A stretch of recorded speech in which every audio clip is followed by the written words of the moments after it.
Hello again everyone and welcome to Twin Ring Motegi for round 6 of the Talk Creek Racing Summer Super Cup here on Glacier TV. Will Vincent with you here this afternoon, and we are in the dying moments of qualifying your top 5 in the Corvette class as it stands. Once again, Farouk Manzar setting the pace in a 1 minute 44.347. Tapano Leniotto with 1 minute 45.554. GFI 1 minute 45.979. Dave Geimer 1 minute 45.983. And then after Kirk Paulson 1 minute 46.001. The Ford GT field, however, they have completed their qualifying, so we can say with complete clarity that Mark Bird will be bringing the Ford GT field down to the green flag in the first position with a 1 minute 49.692. Yoni Batman lining up alongside him just about a tenth and a half behind, 1 minute 49.827. Yoni Hagman third, Eric Vedov fourth, Russell Clayton in fifth, with Oscar Hardwick, Robert Burton, William Piner rounding out your 4GT field. So you see there, the drivers are now starting to line up on the grid. We're going to go racing for 90 minutes here of Twin Ring Motegi. This track formed in 1997 by the Honda Corporation as they wanted to get themselves a new proving ground for racing open wheel racing in America, which is why they had the oval, and they also had the road course for that as well. Road course playing host to some very, very interesting races over the years, and here today in the Talk Creek Racing Summer Super Cup we look as though we're going to get ourselves another one. Looks so also the field forming up nicely on the back straightaway. We're going to have ourselves a nice short pace lap here to run through your grid then one more time. In row number 1, Farouk Manzar lining up on the inside of row number 1 with Tapano Laniotto right alongside him. Drew Pai in third, Dave Geimer in fourth, Arthur Kirk Paulson in fifth, Jack Sedgwick in sixth, Jana Motegi in seventh, Terry Dalberg in 8th, Christian Nielsen in 9th, Simon Geimer in 10th, Chris Partridge in 11th. Then your 4GTs, Mark Bird, Yoni Backman, Danny Hagner, Eric Vedov, Russell Clayson, Oscar Hardwick, Robert Burton, William Piner, running out your Ford GT field. So 90 minutes, 14 corners here at the Twin Ring Motegi road course. 2.98 miles in length, and we saw on Tuesday for the Talk Creek Racing Touring Car Championship, passing is possible, but the way this track likes to double back on itself means you have to complete that pass very quickly. Otherwise, you've gone from being able to be on the right side of the racetrack to make the pass, being on the unopportune part of the racetrack, and all of a sudden, you are having to defend to keep that position. So you see, Farouk Manzar on the right hand side of your screen in the number 58 Alpine Stars machine. It's got Tapano Laniotto on his left hand side. They are coming down into the final couple of corners here at Motegi. So I said, a very, very short pace lap there. The pace car will pull off in literally a couple of seconds time. And as it does so, you see now it's making that turn down towards pit lane already. Farouk Manzar building up the speed, coming through the final corner, and round 6 of the Talk Creek Racing Summer Super Cup is green. The Corvettes managing to get themselves pretty much single file coming down into turn number 1 for the first time. That last corner enabled that to happen, and then meanwhile the 4GTs going 2 and 3 wide down into turn number 1. Means that it looks as though they've been able to get through okay. Yoni Backman, he is on the move, but in fact he's lost himself, I believe, a position there to Yoni Hagner. Yeah, Yoni Hagner's going to take him, and Yoni Hagner down to the inside there. for the GT2 lead, and it looks like he's going to try and get the job done. He does get the job done on Mark Bird there. So Yoni Batman now trying to make the move on Mark Bird. He's on the wrong side of the racetrack plates. He comes down into turn number 5 now, and he's running the outside line. Could he try and get the job done? Mark Bird's lost one position already, but Batman not able to get it done there, as Bird got a better run off the corner, and they're pretty much single file through here. But it looks as though those Glacier Racing drivers are at the move early, and Mark Bird, after qualifying in the first position, lost himself a position within the first half a lap. Meanwhile, a little bit further through the field, you see Russell Clayton coming up to the rear of Yoni Batman. It looks like Eric Verdol's had a difficult start. He's fallen back a position as well to Russell Clayton in the Corvette class. Meanwhile, Farouk Manzar got himself a 2-second gap already over to Pani Laniotto. Jurfai losing a position, I believe, to Dave Geimer, to move Dave Geimer up into the 3rd position. Jurfai down into 4th. So action on this first lap here at Twin Ring Motegi, and it looks as though all these drivers have been able to complete that first lap pretty much okay. Let's run through your top 5 in the Corvette class. Farouk Manzar, your race leader. Spino Laniotto 2nd, Dave Geimer 3rd, Jurfai in 4th, Jack Segwick in the 5th position, and then in your 4GT class, Bird, Hagner, Bachman, Mark Bird. Mark Bird's had an incident in the final corner, and he has gone off track into the wall. He's started all the way back. It looks like he got himself a little bit of a love tap coming down in to the final sequence of corners, spinning over the final complex, just grazing it into the wall there. But Mark Bird's day's gone from bad to worse, and it looks as though also Dave Geimer is out of the race.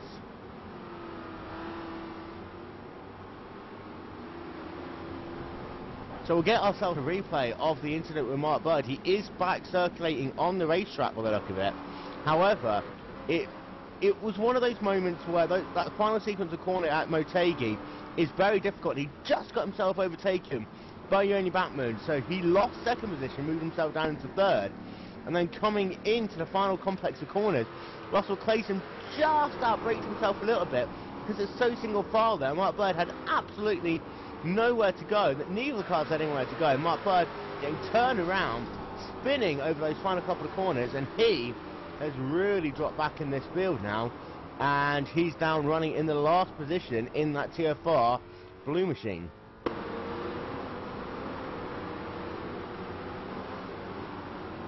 Action early on here at Twin Ring Motegi. Yoni Hagner is your race leader in the 4GT field. Yoni Batman is in 2nd. Eric Verdolf moved him up into the 3rd position, as Russell Clayton also was involved in that incident. He lost that spot. So now Robert Burton is in 4th, and Oscar Hardwick currently circulating in the 5th position, getting a little bit squirted there coming through the final couple of corners, and Hardwick very lucky there to hold it at that particular part of the racetrack where it really is very fast, and a single mistake really does put you into the wall. Spino Laniotto in the Corvette class, he's now dropped back to almost 3 seconds over Farouk Manzar. So Manzar is once again driving away early on in this race. Obviously he had issues with David Ward at Spa-Francorchamps, which cost him race victory there. So he looks as though not only is he back on a charge, but he has got to make himself some ground in the championship standings. And for Manzar, really is trying to push here now. The gap, in fact, in this first half of a lap alone is up by another 0.3 of a second. Jurfai is sat in the 3rd position. It's dropped back to about 2.5 seconds behind Spino Laniotto. Jack Sedgwick's currently sat in the 4th position. Arthur Coulson in the number 3 machine is rounding out your top 5. And then Jana Motegi in 6th, Tyler Dalberg 7th, Simon Geimer in 8th, Nilsson 9th, and Partridge in 10th. Dave Geimer, he is currently sat in pit lane, getting himself, not some repairs to his race car, trying to get himself back out on track.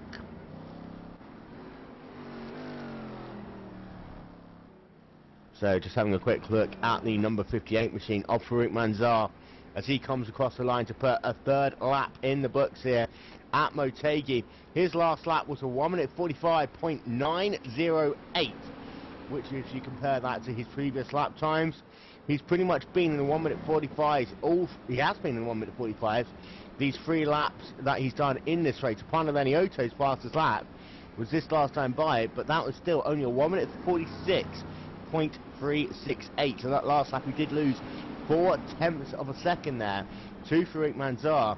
And Laniotto, we've seen how he's good in the middle to the end of a stint. Perhaps he is just taking his tyres a little bit easy early on here in that number 7 Glacier Racing machine, but never discount Laniotto, as he's really been a good driver here in the Top Gear Racing Summer Super Cup. Having a further look back to the 4 GTs, Joni Hagner and Joni Batman, they are currently separated by about 1.5 seconds on the racetrack. So you got yourself the Glacier Racing 1-2 at the moment in the 4 GT class. Ed Verdoff, he's currently sat in the 3rd position in the number 94 machine there. He is about 4 seconds behind, as we've got a passer, Arthur Kirk-Poulsen. I believe he's got himself around Jack Sedgwick.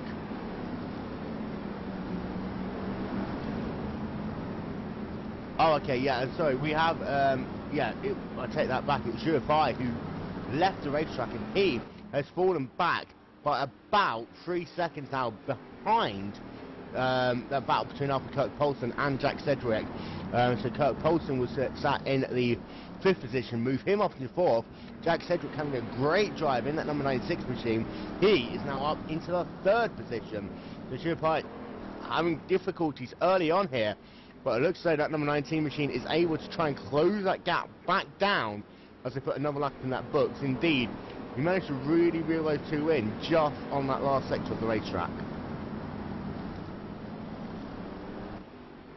So looking a little bit further back through the field, we've got ourselves a nice battle between Simon Geimer and Christian Nilsson in the battle for 8th position in the in the Corvette class. They are separated by less than 1.5 seconds on the racetrack. Nilsson putting a little bit of pressure on Simon Geimer. Geimer, let's not forget, who was riding 3rd for one part of this race after having, by his standards,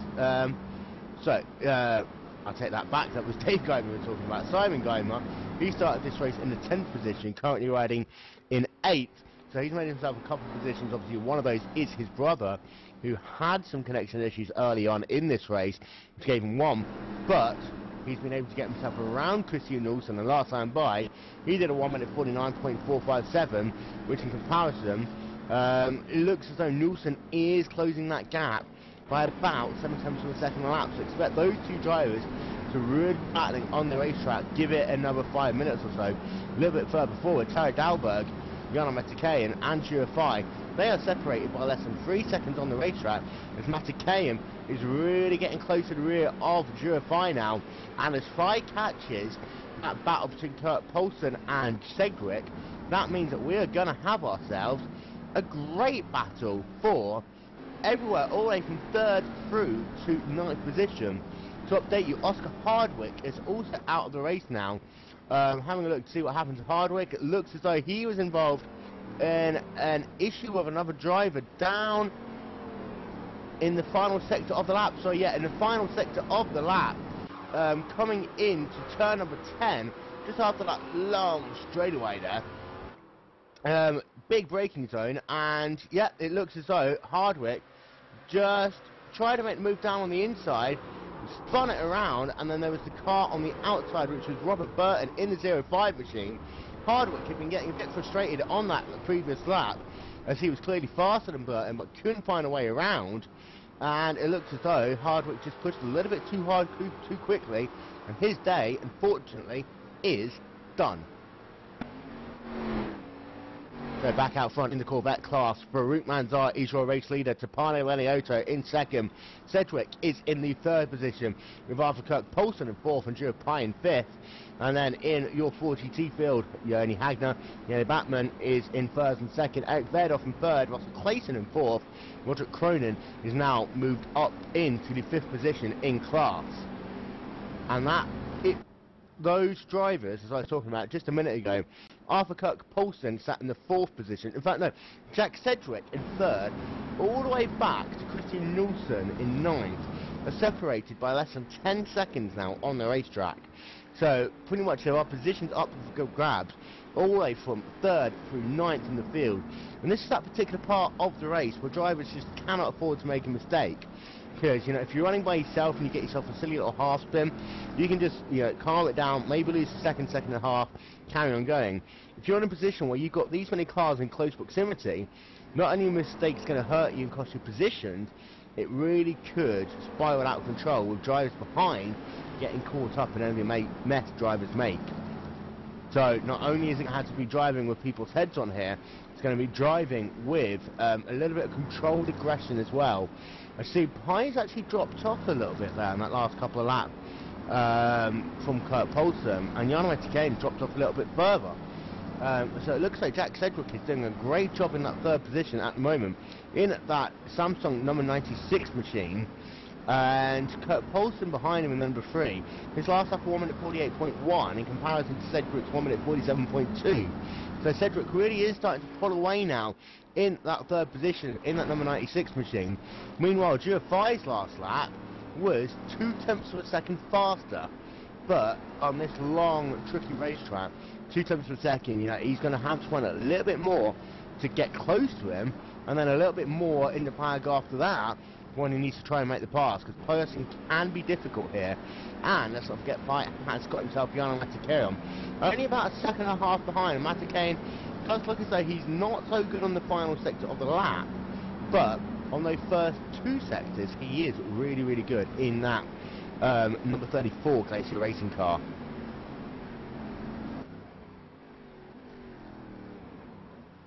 And it looks as though Simon Geimer, Terry Dalberg has lost himself a couple of positions that last lap. He went off track in that number 13 machine, and it went off track down, I believe, in turn number 4, and just completely outbraking himself. Thankfully, he had a huge gravel trap to run off there, and could just try and take the corner just about 50 yards later down the racetrack. But he lost himself position there to Simon Geimer and Christian Nielsen in the number 11 machine. So Terry Dalberg, after getting himself a great start to this race, has fallen back now down into the 9th position.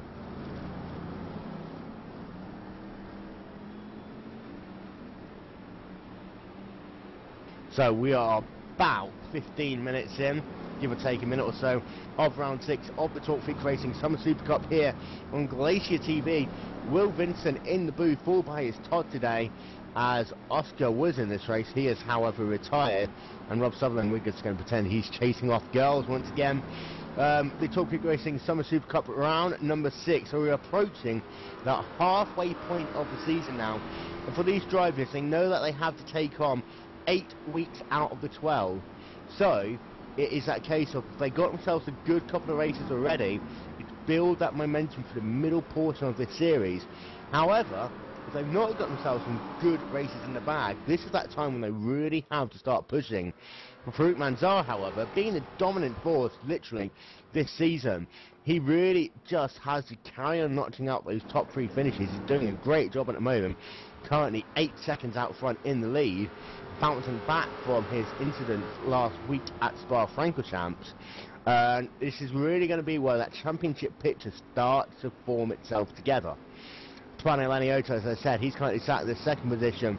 He is 8.7 seconds behind, sorry mate, that 9 seconds behind Farouk Manzar in the number 7 Glacier Racing machine. It looks as though Lanioto is falling back at about 4 to 5 tenths of a second a lap in that number 7 machine. And with those long straightaways being out in no man's land, I think Lanioto might have set his car up to try and get a little bit closer to Manzar.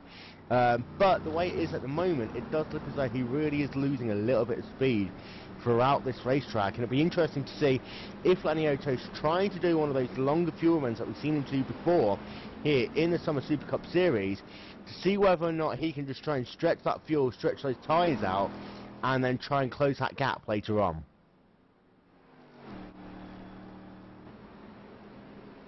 Ah no, Jack Sedgwick, he's off the track there in the number 96 machine. He had been running in the 3rd position, and Sedgwick, as we're talking about momentum and getting good finishes, Sedgwick, he was having a great race here. he's lost himself a couple of positions there in the number 96 machine as he comes across the line, and I believe that he has lost himself. No, he hasn't lost himself any positions there. But Sedgwick, yeah, so Sedgwick, he got himself off track there. Having a look to see where he is, and it looks as though, even though he got off track, he managed to survive that there over Arthur Kirk Paulson. So the number 96 machine there is still circulating in the third position. Capano Lenioto is in second. Farouk Manzar in number 58 Alpine Machines is currently sat on the point in the first position there, currently working through turn number, down the small straightaway down into turn number 3. And Farouk Manzar's lap times have been impeccable here today. His slowest lap has been 1 minute 47.159. His fastest lap 1 minute 45. All of his laps have been within a second and a half of each other. And if you take out that 1 minute 47, they've all been within pretty much 1.1 seconds. A great consistency by Farouk Manzar. And that is one of the key things here in the Summer Super Cup series, as you really, really need to get that consistency lap on lap throughout the race, working your way through traffic, working your way through your own race. And that number 58 machine really has been the master of just turning out consistent laps this season, and that is what has got himself into that position as being the championship leader.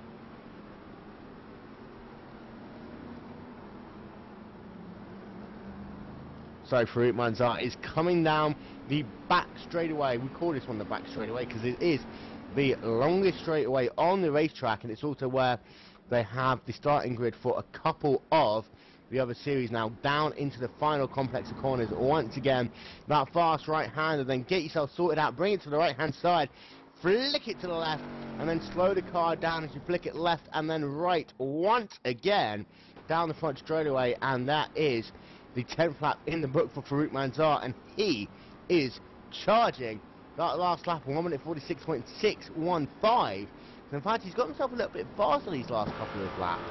A little bit further back, Yoni Hagman, is just past Yoni Hagner for the lead. So Yoni Bachmann is your new race leader in the Ford GT class, and it was a beautiful move there, just down into turn number 5.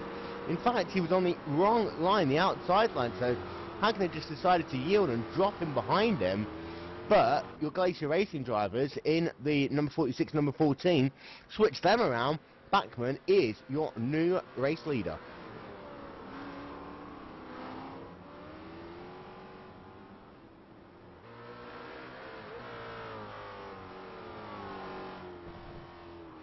And Verdorf getting very close to the wall there in that number 94 machine as he came down into the final 2 corners.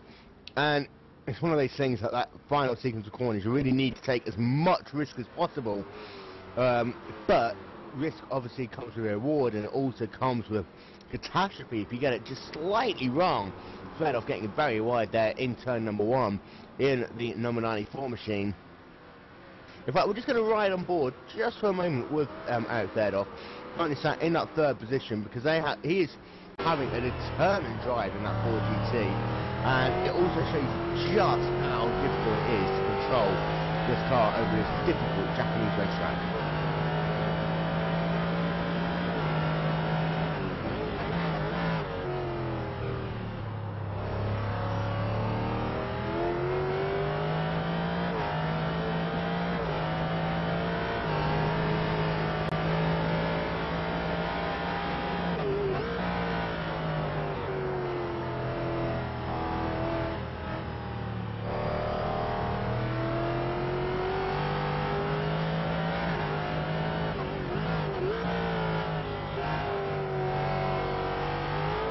And you can see just how close Verdorf is getting to those white lines through that fast section of the racetrack, through turns 7, 8, and turns 6, 7, and 8.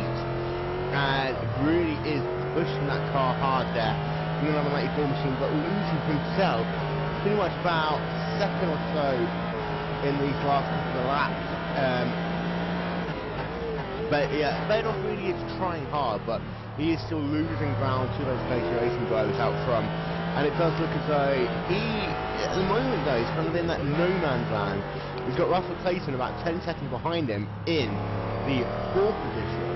But Joni Hagner, say, is about 4 seconds now ahead of him in 2nd. To give you an update on your retirees then. Dave Geimer, we have to say, is still circulating on the racetrack in that number 23 machine.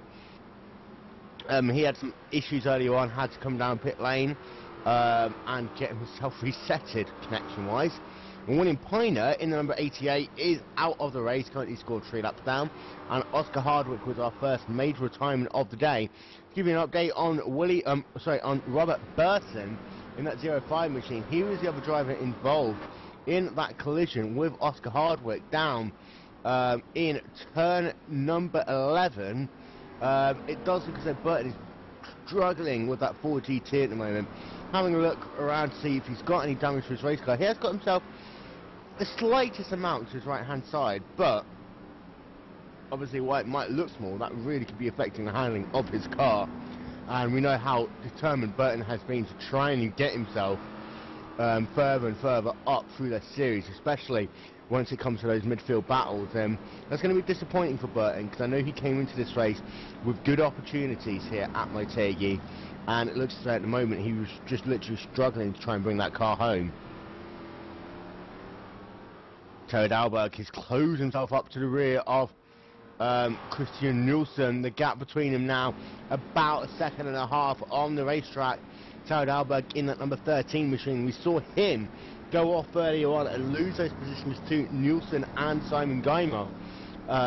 It looks as though Dalberg really is struggling at the moment with grip. However, he loses so much time through the faster portions of this racetrack, and whilst he can be good under braking, when he really can find the time is on that middle sector of the racetrack here, all the way from turns 5 down to turn 10. And it looks as though that is where Dalberg really is struggling at the moment. But as it comes to the end of this lap, he really does pick up some speed on the brakes down into the final sector, and also into turn number 1 as well. So to give you an update on your race lead, Farouk Manzar, he is your race leader. The gap between himself and Stefano Laniotto is 11.56 seconds. Jack Sedgwick still sat in the 3rd position. Arthur Kirk Paulson in 4th. 05 rounding out your top 5, and then in the 4 GTs we've got ourselves Yodi Batman in 1st, Yoni Hagner in 2nd, Eric Verdoff in 3rd, Russell Clayton in 4th, and Mark Bird rounding out your top 5. And I think this battle between what would essentially be Simon Geimer, Christian Norton and Taro Dalberg for 7th, 8th and 9th is going to shape up to be a great battle on the racetrack. But ahead of that, we've got a nice little battle warming up between Arthur Kirk Paulson and Giuffai as well. We talked about how Giuffai went off track early on in this race. He's been trying to get himself to the rear of Arthur Kirk Paulson in the number 3 machine, who in turn has been trying his best to hunt down Jack Sedgwick in the number 96 machine. So we've got ourselves a nice little battle going on for 3rd, 4th and 5th. The second battle going on for 7th, 8th and 9th. In the middle of that, Yana Motegi in no man's land in the number 34 machine.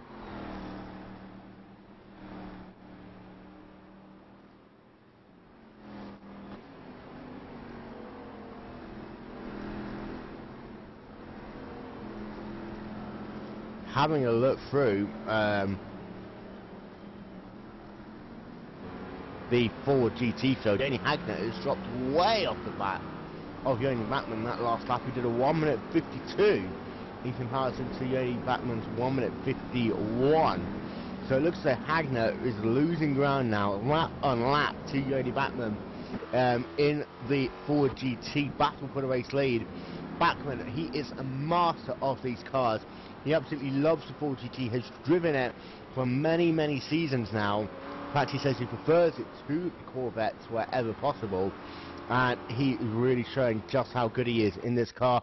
He talked last season how he wanted to have some on-track battles with Timo Suerman, but Suerman unfortunately hasn't been able to partake in the series as much this season, which is a bit of a shame, not only for him, but also for us, because that would have shaped up to be an amazing battle on the racetrack.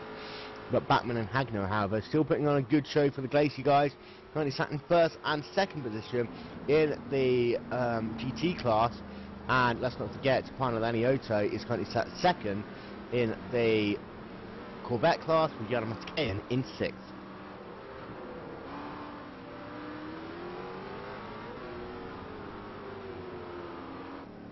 So the gap now between Jack Sedgwick, sat in the third position in the Corvette, and Arthur Kirk-Poulsen is about 1.7 seconds, and that's pretty much been where it has been for the last 5 or 6 laps or so now. Jack Sedgwick's last lap time, 1 minute 47.540.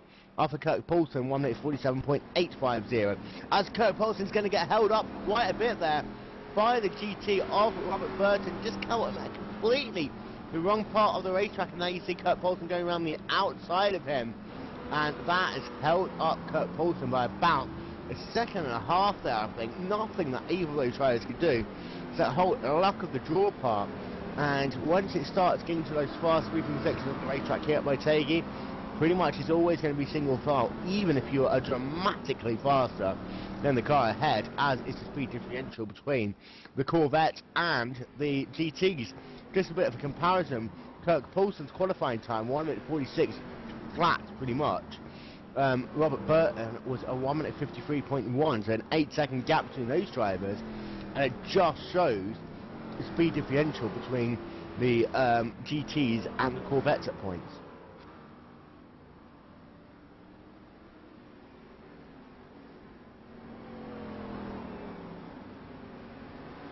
So in that last lap, with Kirk-Poulsen having to get himself around Robert Burton, he did a 1 minute 49.156 that last time by. That dropped him to 3 seconds behind Jack Sedgwick. So Sedgwick has himself a little bit of breathing space now in that number 96 machine until they come up towards some more lap traffic. But Kirk-Poulsen is now falling slightly into the clutches even more of Gio Fai in the number 19 machine. Fai is now less than 2 seconds behind the 3 of Arthur Kirk-Poulsen, as we are about approaching the half-hour mark here, so we're about 1/3 distance in to round 6 of the Talk Pick Racing Summer Super Cup here on Glacier TV.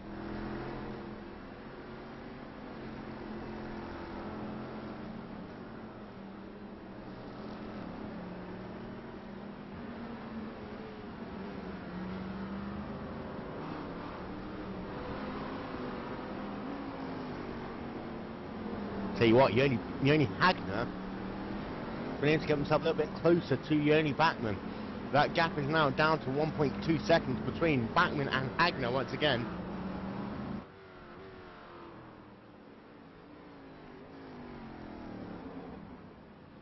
So it looks as though Hagner is trying to close down Yoni Bachmann in the battle for the GT2 race lead there.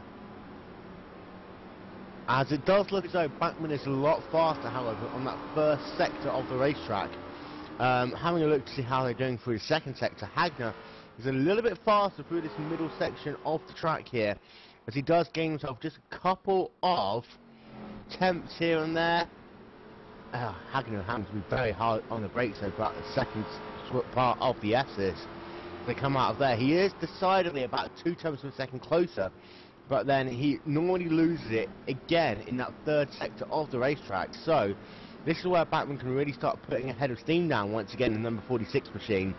But both these drivers doing a great job. The gap between Hagner in second and Verdorf in third is now up to about 7 seconds. So it looks as though that is going to be a pretty much a 1-2 at the moment for those Glacier guys. Out Verdorf, however, let's not take anything away from him, doing a sterling job in the third position in the number 94 machine.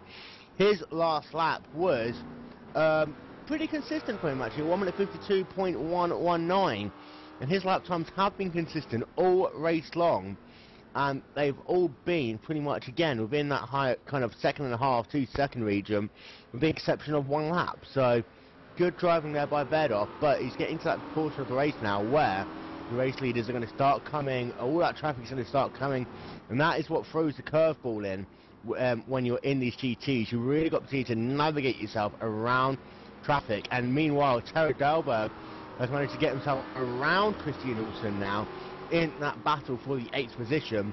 Nielsen is falling back from the rear of Dalberg, and in fact, Dalberg is now up to about 1.2 seconds ahead.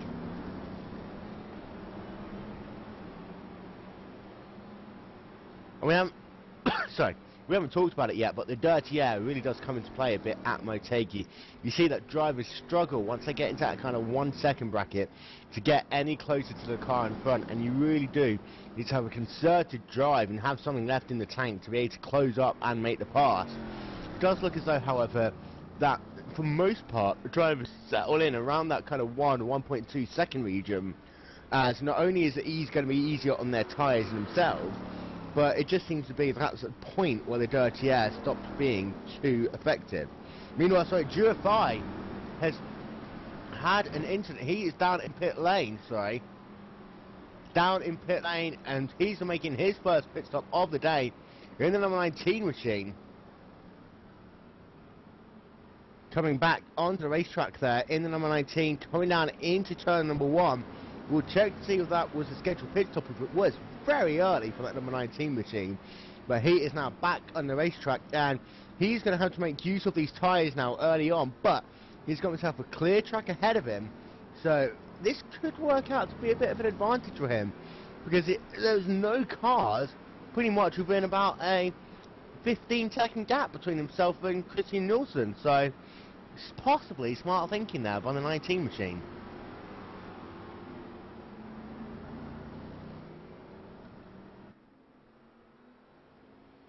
Yeah, just having a look, the gap between himself and Christian Nielsen, about 17 seconds, so TFR has got himself at the moment a great position on the racetrack where there's no Ford GTs about, no Corvettes about, so he can just put pedal to the metal and pretty much just turn some laps. We saw him having a bit of difficulties trying to get around some drivers earlier, so this could be a pretty interesting alternative, and we are going to have to see where he feeds back in later on in this race. So keep an eye out on TFR. We will keep you updated as well once these drivers start their first sequence of pit stops.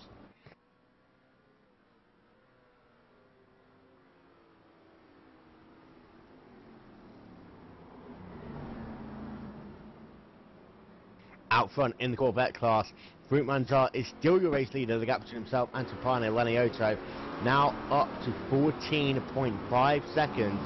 Jack Sedgwick still sat in the 3rd position. He's got himself now a 5-second gap to Arthur Kirk-Polson. Yana Motegi a further 12 seconds behind Kirk-Polson, with Simon Geimer in 6th, Sarah Dalberg in 7th, and Christian Nielsen ran in 8th, TFR in 9th, Chris Partridge having a pretty difficult day in that number 15 machine. We haven't talked about him yet. He is sat all the way down in the 10th position in class in that number 15 Medicals machine.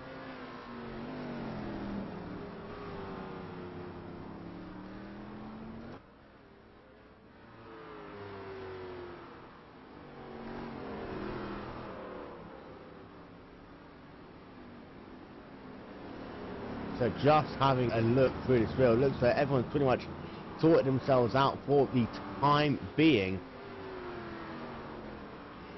As in fact, Chris Partridge is going to go from bad to worse. He's got Farouk Manzar about to put a lap on him. Oh, be careful as you go through turn number 3 there. And Manzar now puts Partridge 1 lap down. So he's going from bad to worse. Chris Partridge in that number 15 machine, having a look back through his lap to see exactly how bad his race been. He had a humongous slow lap down on about 10-15 minutes ago now, actually. Just having a look to see what happened to him there. But it looks as though Chris Partridge's day has been very tough. In fact, he had a huge impact that we saw, didn't see off corner, on the last couple of, in the last sector of the racetrack, spinning that car right round there. And I think, actually, this answers some questions. Yoni Backman actually got collected by him pretty heavily there, the contact between Backman and Partridge. We didn't see it, but Backman got himself a bit of front damage there, but is still circulating first in the 4GT class. So that was a very lucky escape there for Yoni Backman.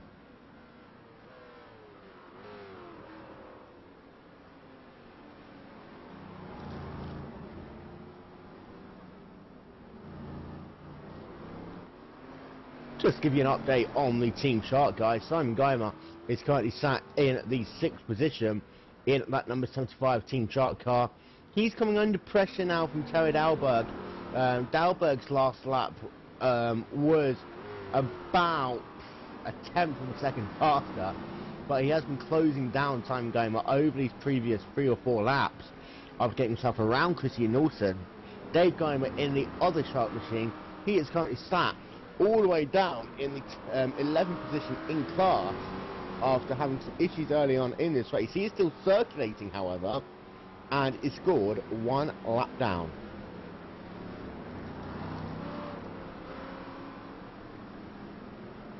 Meanwhile, with Farouk Manzar, he's starting to work his way through traffic. He's got himself Yoni Hagner ahead of him in the 4GT class, so that is just going to leave Yoni Batman on the lead lap. Batman is kind of getting himself into the distance now. We're going to ride on board with Farouk Manzar just for a couple of seconds after he gets himself around. Yoni Hagner working on the outside of him there through the S's, and he managed to get the job done. So we're going to ride on board Farouk Manzar just for a couple of moments.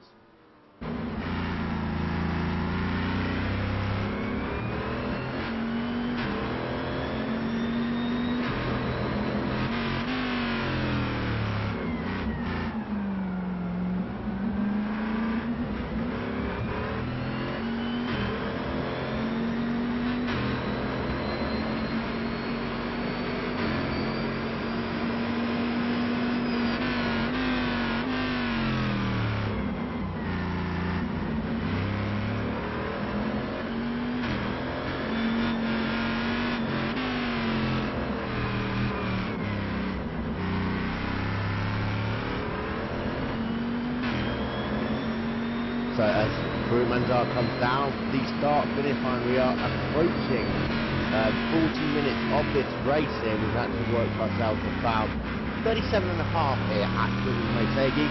Round 6 of the Talk Freak Racing Touring Car Championship. The Touring Car Championship? Summer SuperCup, take that back. Round 6 of the Talk Freak Racing Summer SuperCup here on Glacier TV. And we have got ourselves Arthur Kirk Colton, who has had a moment in the number 3 machine, and he has just lost connection. Game over for him, which is disappointing because he was riding in a solid 4th position, and it looks as though he is already being negated back through the field there. Arthur Kirk Polson, after having a good solid run there, yes, he was falling back from Jack Cedric in 3rd, but he pretty much had that 4th position in the bag at that point in time. And he is now going to be classified as temporarily out of the race.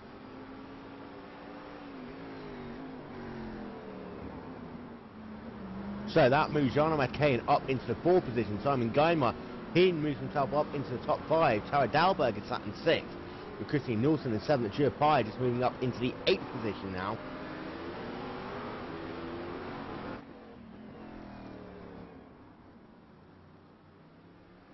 And for drivers like Partridge and Geimer, who are still circulating on the racetrack despite being a lap down, with very little opportunity to really get themselves many positions, this is the sort of thing they are pretty much banking on. Other drivers having misfortune, be it crashes or having themselves, connection issues like Paulson just had, to get themselves any chance of getting themselves, back some positions in this race. Kirk Paulson, he is now down into the 9th position. We'll be keeping an eye out to see whether he falls behind Partridge and Dave Geimer. That really is going to be disappointing now for Kirk Paulson, as indeed he does lose position there to Chris Partridge as he comes across the line. So expect him to lose it to Dave Geimer as well. Meanwhile, Terry Dalberg closed up now to the rear of Simon Geimer in the battle for the 5th position. Simon Geimer having a great race there in that number 75 Team Shark machine. He qualified all the way down in the 10th position, currently riding in 5th. However, he has got himself that number 13, Azura Racing CST machine of Terry Dalberg, really starting to fill up his rear mirrors, and that is a distinctive lime green and white livery there, so he will know exactly who is knocking on his door to try and get himself a pass.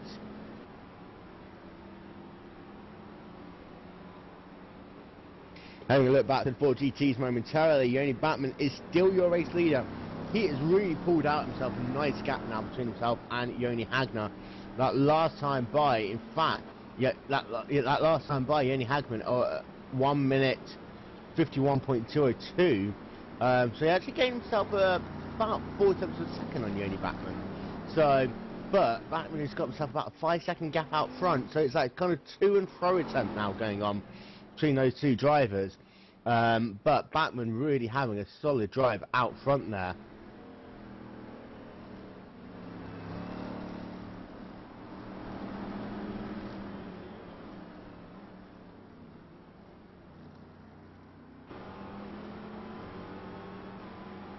And that is by far the most exciting thing. Oh, it's ahead of it, and that was just Christian Nielsen just having a bit of an off-track moment there, coming down into turn number 4. Managed to save it, carry on, no issue at all.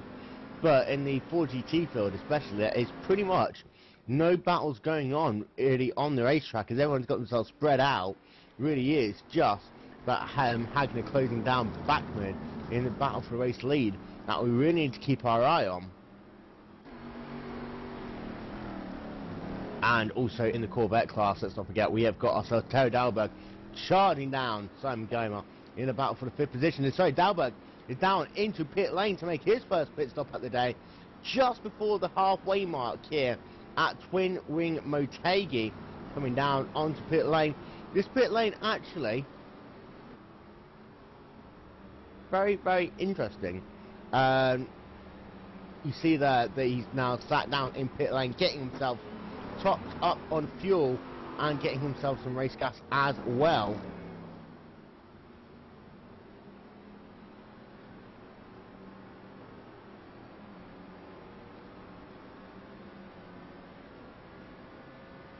So we're just waiting for Dalberg now to just be released by his pit crew in that 13 machine. It looks like it's a slightly long stop for him there. He is finally away 37 miles an hour even.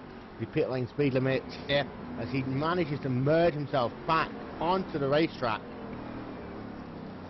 and it is away he goes for him, and he falls in behind Farouk Manzar, your race leader. So technically he is 1 lap down, but Farouk Manzar has yet to pit, as ahead of Manzar is Dave Geimer, who is about to go down a 2nd lap here today. So that number 23 machine, after having issues early on in this race, is going to go down a 2nd lap now to Farouk Manzar, and that is really going to be a blow to Dave Geimer, who had one of his best qualifyings here in the Torque Peak Racing Summer Super Cup. Qualified, I believe, in the 4th position to start this race. Indeed, he did, with a great time, 1 minute 46.221, and it's just all come undone for him since that moment where he had connection issues early in this race.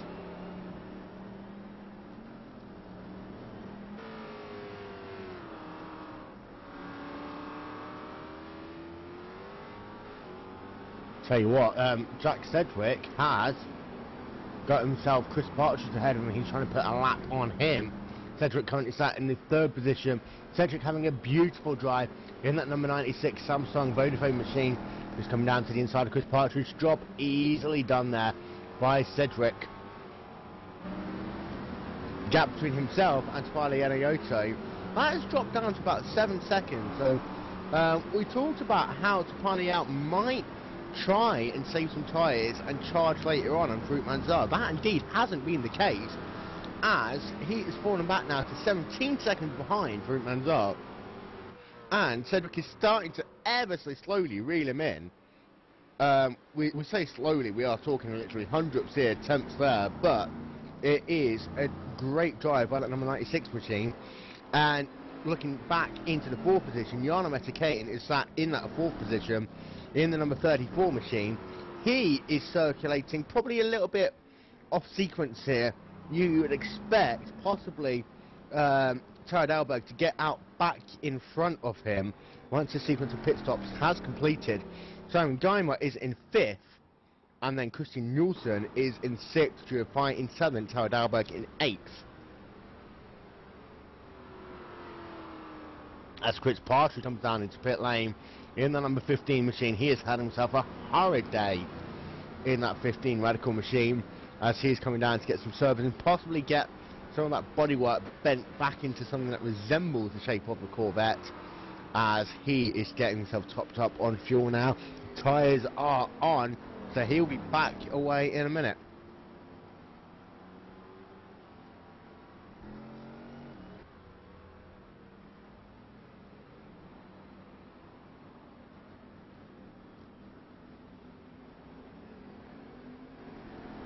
This time, one of those racer racing photo opportunities to finally Lanioto is coming up to put a lap on Yoni Bachmann, who's your leader in the Ford GT class. So Bachmann there just moving to the right hand side to allow Lanioto safe passage on the left. Lanioto does the pass there, so he puts Bachmann a lap down. Faniel is now 18 seconds behind your race leader, Farouk Manzar, as we are now past the halfway point of the Torque Racing Summer Super Cup, so expect pit lane to be a very busy place over the next couple of laps. No takers this time by. Chris Partridge has come back out onto the racetrack, and it looks like, I think these drivers will be coming in the next 4 or 5 laps, to be blatantly honest. It seems to be, whilst we had some very wild strategy options last season in the Summer Super Cup, it looks as though this season it's more of a case of everyone's doing exactly the same.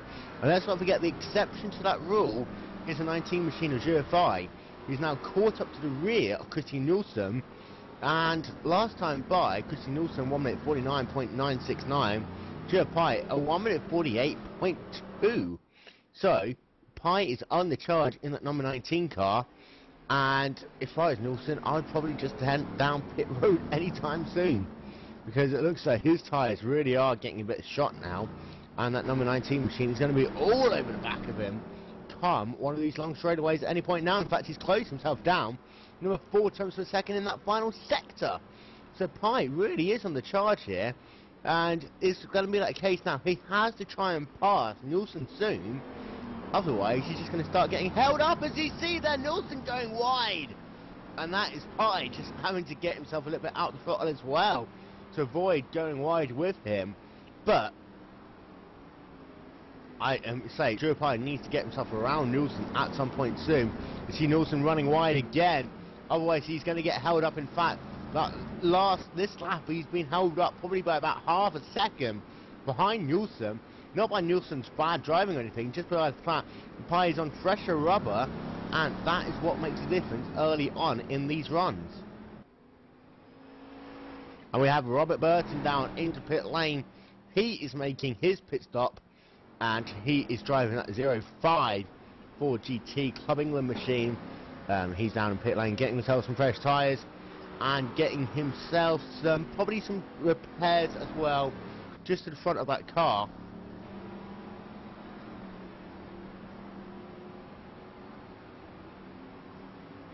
And one point to note as well about this beautiful pit lane is that if you look far enough to your left, you will see the oval at Twin Wing Motegi as well.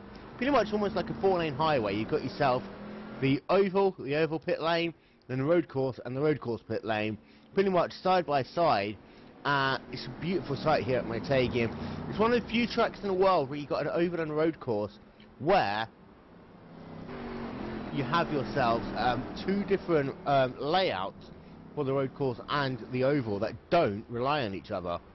I see there Burton coming up right alongside Mark Bird in the number 10 machine. Bird manages to go past there, and further forward, that battle between Pi and Nielsen is starting to really hot up now.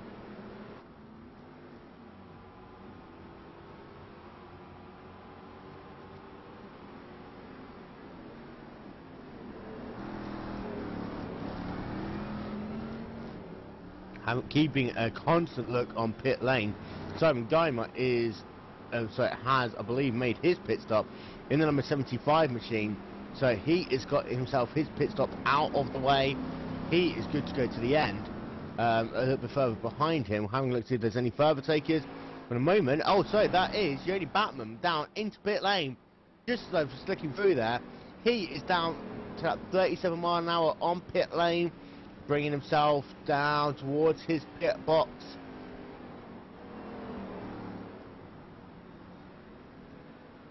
And he's in for his stop. So, can Joni Hagner do anything over the next couple of laps to try and get himself back into contention, Joni Batman? You've got yourself, actually, Joni Hagner right there behind him. So it's going to be a race between the two Glacier drivers, but Bachmann really should just get out ahead there. He came in a good 4 seconds ahead of Joni Hagner. They're pretty much going to come out together, but it looks as though Bachmann really should easily get the jump. As you see that, indeed he does. We'll keep an eye out on the time.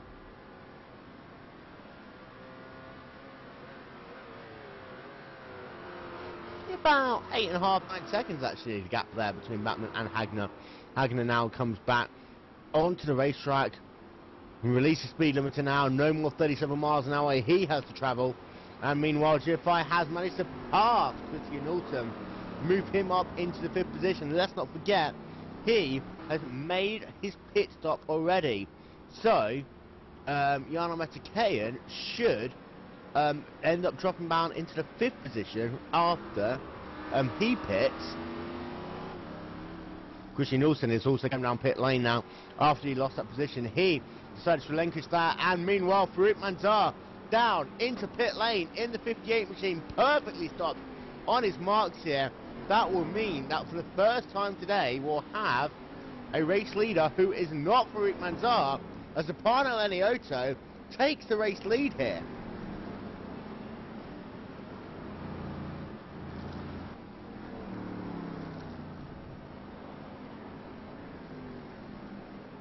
So Farouk Manzar in the number 58 machine, he is out of his pit box now. He is away, bringing it back up to speed. He has the easiest drive there coming out of pit lane because he is the first pit stall. Doesn't even need to engage the pit limiter there, just drive it forward.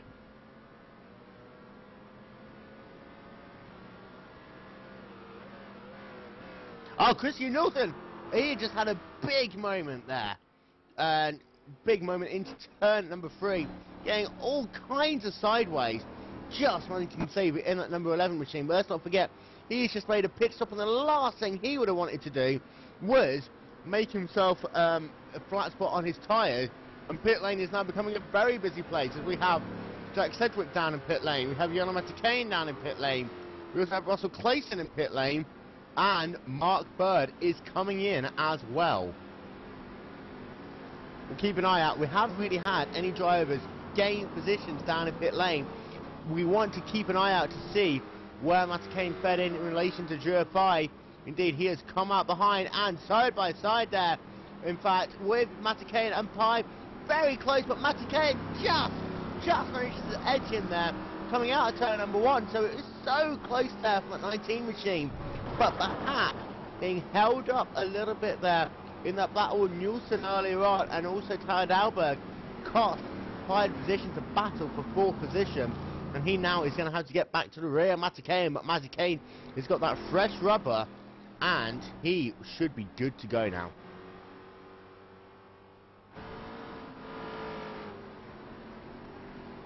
And here comes Stefano Leniotto now down into pit lane, stopping in his box in the second to last pit stop.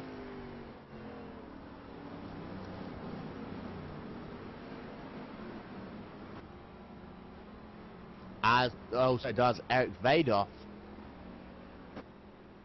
So we're waiting for Farouk Manzar. He has got himself just a couple of corners left to go.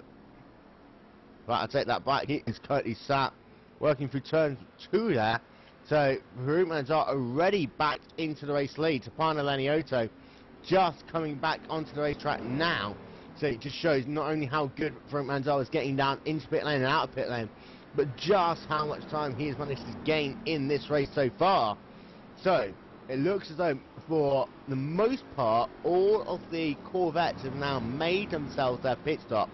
Farouk Manzar is your race leader, Stefano Leniotto in second, Jack Sedgwick still holding on to that 3rd position, Jarno Motegi in 4th, GFI is rounding out your top 5 with Simon Geimer in 6th, Tyler Dalberg in 7th, Christian Nielsen in 8th, Chris Partridge in 9th, Dave Geimer in 10th, And then in your 4 GT field, gaining back the Mysterio race leader from Yoni Hagner, Eric Berdoff is in 3rd, Russell Clayton in 4th, Roger Cronin in 5th, Mark Bird in 6th position, Robert Burton in 7th. And we've got William Pioneer and Oscar Hardwick, both 4 GT drivers, who are classified as out of the race. You're currently watching round 6 of the Talk Peak Racing Summer Super Cup here on Glacier TV. Will Vincent, your commentator for this evening. And I have to say that really it's been great driving by Farouk Manzar out front. Once again in a dominant car, just driving himself into the sunset. And we haven't seen many incidents there by Farouk Manzar all season long, and he's just having another one of those faultless races, and it's being a really tremendous drive there by Farouk Manzar, as the gap between himself and Tupana Lenioto now is up to 29 seconds. You see there Robert Burton just being lapped there by Yoni Hagner. Tara Dalberg, interesting point to note, he's lost himself quite a bit of time in that sequence of pit stops. Having a look through his laps, and it just looks as though he's had some slow laps, being held up perhaps by traffic, but he's lost himself a little bit of time. He did a 1 minute 51 a couple of laps ago, as he had to get himself around some 4 GT drivers. But that last lap as well, he's lost himself a little bit of time. So Tara Dalberg is struggling in that number, in that number 13 machine, keeping an eye out on him, but he looks as though he's having a pretty difficult day there in that CST Azura machine. He has got himself Simon Geimer in front.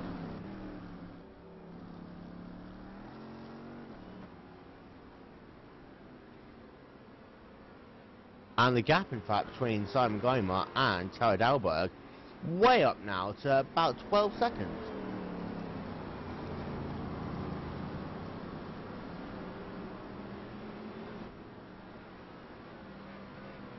And yeah, Christian Nielsen is about 2 seconds ahead on my watch of Tara Dalberg. In fact, that closed that previous lap down. Dalberg is trying to push that pedal as hard as he can. But a 2 minute 6 there, that last lap for Tara Dalberg. So a very, very slow lap there for the number 13 machine. And we're having a look to see if there's anything that really happened to him, or whether it's just a bad luck. And it looks as though, I don't know, he had a difficult time, let's say, in a couple of these corners. In fact, he had a big spin in turn number 6, and that is what dropped him that position. But it's going to really hurt his tyres in the number 13 car.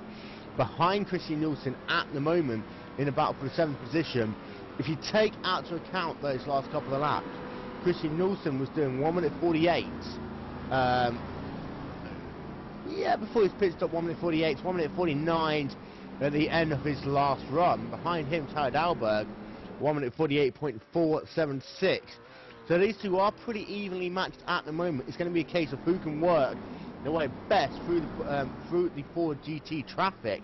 They got themselves Mark Bird a little bit further ahead of him, coming through the final couple of corners. They'll be catching him in the next lap or so. And then coming up behind them will be Farouk Manzar to put a lap on them in about 4 or 5 laps or so. As we've got ourselves pretty much half an hour, about 31 minutes here left in round 6 of the Talk Peak Racing Summer Super Cup here on Glacier TV. And don't forget, next week we'll be heading off to Sebring International Raceway for round 7 of the Talk Peak Racing Summer Super Cup as we kick off the second half of this season in great style at one of the most popular tracks in North America. Sebring International Raceway plays host to round 7 of the Talk Peak Racing Summer Super Cup. Same time, same place, next week.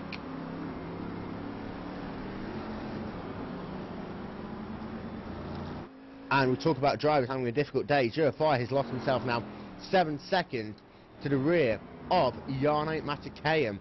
So Matikainen, after pretty much being side by side with Fai coming out of pit lane, he's got himself now into a pretty solid 4th position. Jack Sedgwick in 3rd is still about 11 seconds ahead of Motegi, but Junior Fight is now dropped back quite considerably in these previous couple of laps, and it really is seeming to be that Motegi has got himself now again back into that clear air zone.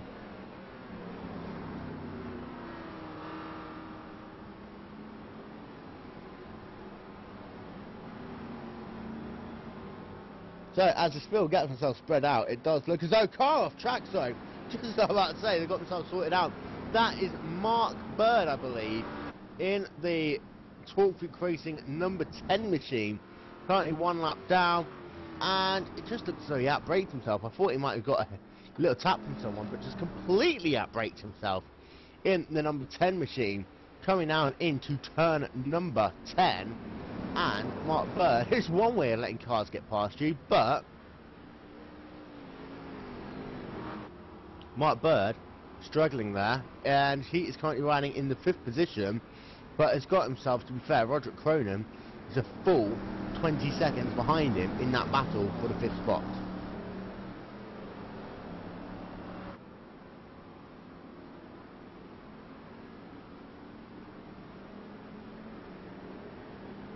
I tell you what, Eric Verdoff is really having a bit of a difficult time there, stuck behind Chris Partridge in the number 15 machine. They're looking 2, almost 3 wide there, coming down working lap number 33, and Verdoff is starting to get a little bit hot under his collar. I see that they are both trying to put a lap on Robert Burton, so getting themselves a bit of a cluster there, coming down onto that back straightaway. Now Verdoff is going to have to try and find a way to slingshot past him, coming down into this right-hander, which is oh so difficult to do correctly, but as they come to do so, now this is going to be the case. What Verdoff just has to try and find a way to just capitalise it onto the front straightaway as they do that left-hand flick and then the right through the final corner down onto the front stretch, and Verdoff really is finding it hard to get himself around Burton and Chris Partridge.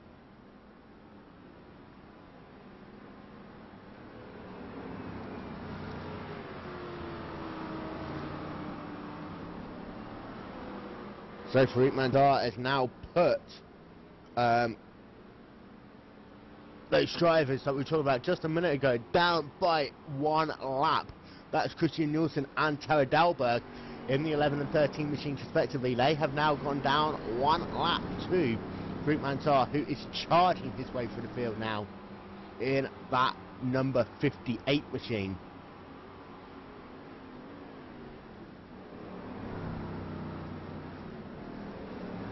And Tara Dalberg is still about second and a half behind Christian Nielsen, but just not being able to get any closer in that number 13 TST Ojuro machine. And it looks as though he really is trying to push that car perhaps a little bit too much. But Nielsen ahead of him is just not having any of it. He's not made himself any big mistakes these last couple of laps. So Dalberg is just forced to sit behind him, kind of in that dirty air. Meanwhile, Stefano Leniotto is about 2.5 seconds off the pace that last lap.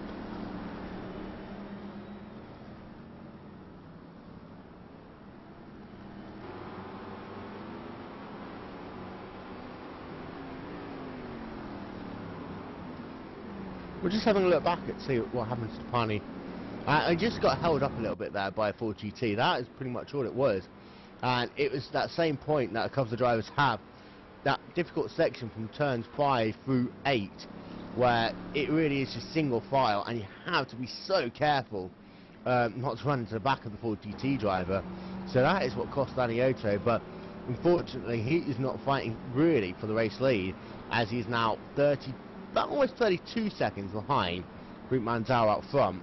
And Tapani, he is a great driver in that number 7 machine, but he just doesn't seem to have had anything for Farouk Mandar these past couple of weeks. He has won races in this Talkfreak Racing Summer Super Cup, let's give him that credit, but Farouk Mandar really has been the class of the field this season. And once again, it looks as though Mandar might finish a good 30 seconds ahead of someone.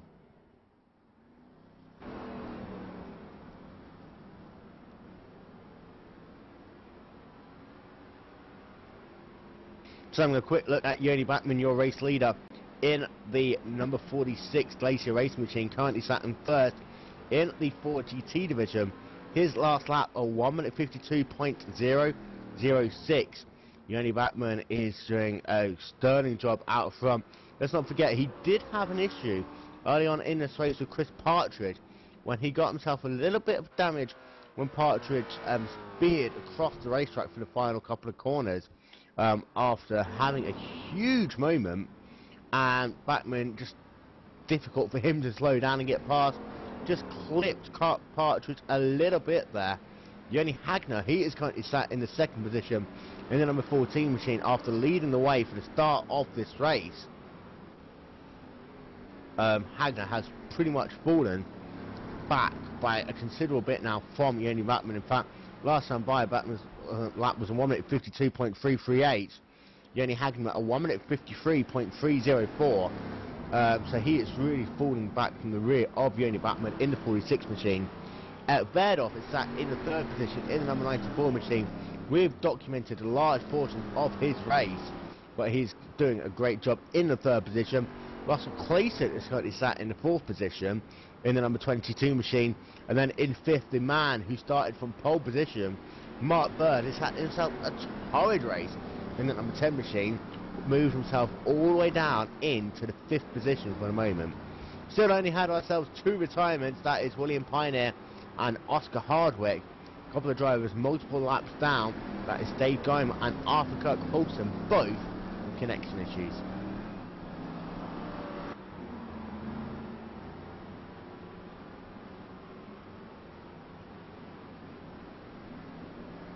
So we have got ourselves less than 25 minutes left to go here. Round 6 of the Talk Freak Racing Summer Super Cup here on Glacier TV at Twin Ring Motegi. Farouk Manzar, he is your race leader. The gap between himself and Tapani Lanioto is 32.5 seconds, showing once again Farouk Manzar's utter dominance in the Summer Super Cup Series this season. Zach Cedric is currently sat in the third position. Yana Motegi in fourth. GFI rounding out your top 5. And then in the 4GT class, we've talked about it already, not changed. Backman from Hagner, Verdorf from Clayton, from Mark Bird, as we're seeing Farouk Manzar working his way through a bit more of the 4GT traffic. So once again, we'll go on board with him and explore just the lines that you're going to have to take if you're a Corvette driver, having to work your way through 4GT traffic later on in this race.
See there, Chris Park is getting completely off track once again in that 15 Radicals Field Series machine. So he's now got Manzar behind him. He got held up just a little bit there by Ed Verdorf. We talked about how difficult it is to work through traffic on the middle part of this racetrack. That is the issue that Farouk Manzar had. Nothing Verdorf could have done differently, because it pretty much is single file on the racing group there. Looking back to Chris Park's incident, that was I think his second or third big incident I've seen going off track, and it was just through the effort there. It looked as though as he tried turning in, I think that was into turn number 7, just got himself a bit too far on that white line, had to go the very, very, very long way round there, doing a little bit of off-roading cross-country style and getting himself back on, but he lost himself a ton of time He is, however, got himself a very comfortable cushion to Dave Geimer, who is sat, yeah, about 25 seconds behind him.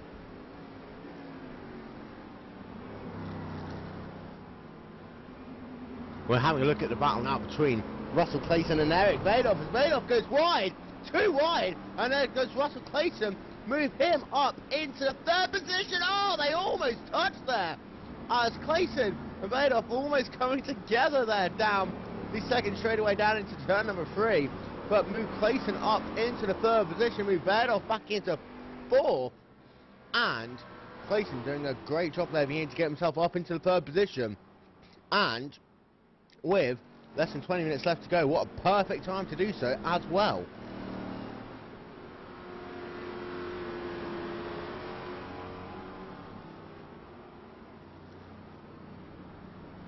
So it's a beautiful pass set up there through turn number 2. We just saw Clayton there, he just went down to the inside, manages to make the move stick on Eric Vadoff, and that the issue, which is coming off of the corner, it just looked as though those two were just going to try and use the same piece of real estate as they put the power down, but thankfully they managed to get away without any harm to each other.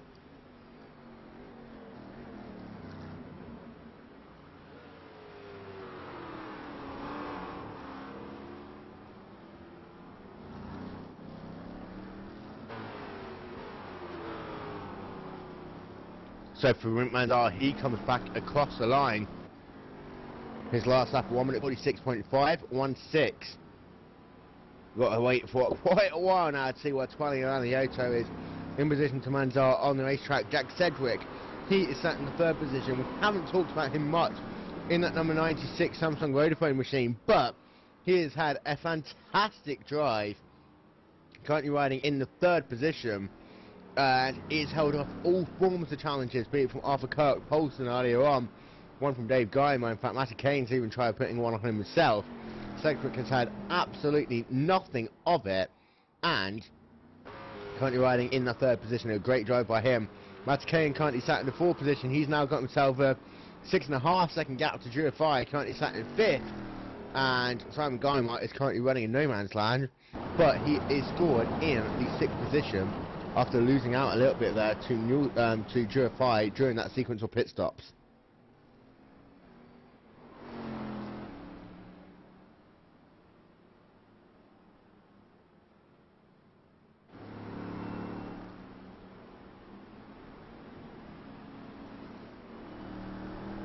Just having a look at Tapano Lenny Oto's last lap time, 1 minute 47.788. Compare that to Farouk Manzar, 1 minute 46.516. So Farouk has really been on the charge all race long. I mean, I'm having a look through his lap times, and with the exception of where he had a slow middle part of the lap, all of his lap times have pretty much been within 2 seconds of each other all race long. As you see there, he is coming up to put a lap. I'm not quite sure that is on Yoni Hagner even, so he's pretty much put the entire GT2 field now 2 laps down. The only driver ahead of him will be Yoni Batman. You see that Farouk Manzar looking on the left-hand side, managing to complete the pass. Hagner giving just a little bit of room into the braking zone to manage him to complete the pass. But Farouk Manzar is dominant here out front of the Corvette field. And just an update, Harry Dalberg has gone around the number 13 machine. We talked about how he's had a difficult day. He is still, however, ahead of Christian Nielsen after being able to get himself ahead earlier on. But that charge towards Simon Geimer, that pretty much is going to be game over for that charge now. As pretty difficult as it would be in the first place, it's going to be even tougher for him to catch up to the rear of Simon Geimer, who, by looking at it now, is a good 15-20 seconds ahead on the racetrack. Christian Nielsen also had an off-track incident about a lap previous to that, and that is what allowed Tarek Dalberg to find a way past again as well.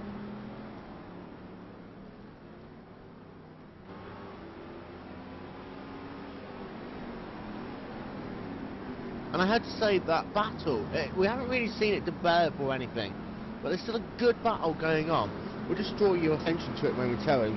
between Russell Clayton and Eric Verdorf. We talked to you about Clayton managed to get that pass on Verdorf about 10-15 minutes ago now. As you see there, they've got that CST Azura machine of Chad Alberg just going down to the inside of one, having to keep it steady behind him, and now he's going to split the two GTs just for the moment. But really has been a great battle, a great safe clean battle between Clayton and Verdorf as they are battling for third position on the racetrack in the GT field. Neither driver has made any serious mistake, and Clayton, after that beautiful pass, now is having to struggle, getting himself a little bit sideways into turn number one, but managing to keep away with it there. Just think that he's now going to have to pull at some point to let that number 13 Chad Alberg go past, mainly because not only is he losing a bit of time by keeping him behind, the next section of the racetrack after this next straightaway is going to be incredibly tight for him to get past. So you can see the determination there in Clayton's eyes. He knows that he really had to push there if he's going to have any opportunity to keep that position, as Verdorf could have had a good run off the corner there, just didn't get enough momentum coming off. But that third and fourth battle still getting close.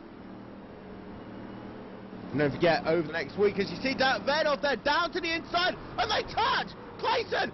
Verdorf touching there, and it looks as though really that Verdorf did just turn Clayton around there. Too wide coming into the corner. In fact, I might take back what I was saying. There were too wide coming in, but it was very, very close as to what point the spotter for Clayton would have given him the call. Having a look at it from Clayton's angle, it looked as though that Clayton did still have the corner as he turned in, and that was a racing incident and a half there. But Clayton, disappointing for him, getting himself back onto the racetrack without any further incident. But Eric Verdorf now about 10 seconds ahead of him.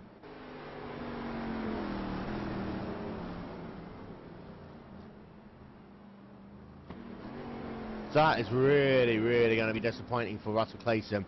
With less than 15 minutes to go, he has lost himself that third position, that final podium spot here at Twin Ring Motegi after a fantastic drive in the number 22 machine, just getting himself turned around a little bit there. And I'm sure he will have some choice words for Verdorf after this race. And as I was saying, just before that incident happened, don't forget, coming up this week on Glacier TV tomorrow, the Afterburn IndyCar Series comes to you from the Oval here at Twin Ring Motegi, round 1 of 2 of the Motegi Challenge. And then on Tuesday, we make a trip to Sebring International Raceway for the Torque Freak Racing Touring Car Championship. That'll be Tuesday night at 9:30, and then that's 8:30 GMT for the who rely on GMT. And then on Saturday we've got ourselves the Summer Super Cup, also from Sebring International Raceway, as are all the Torque Freak Racing Summer Super Cup events. That will be lasting but 90 minutes around the beautiful Sebring International Raceway. And then also, let's not forget, we have got ourselves the iRacing Skip Barber Premier School Racing Series from Road America. 20 laps, that will be coming to you on Wednesday.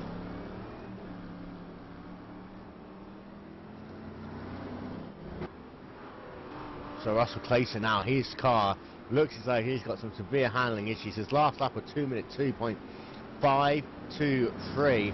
Really struggling here as he comes through the last couple of corners, and I can feel the pain there in Clayton, because this time by a 1:52.902. I mean, he's still faster than Mark Bird ahead of him, so he hasn't got anything to worry about that. And in fact, he's ahead of Eric Verdorf, but by only 0.2 of a second. But he's not going to have any chance of really gaining that time back. We've got ourselves, with a little bit of change, maybe 10 minutes left now of the Torque Freak Racing Touring Car, the Torque Freak Racing Summer Super Cup.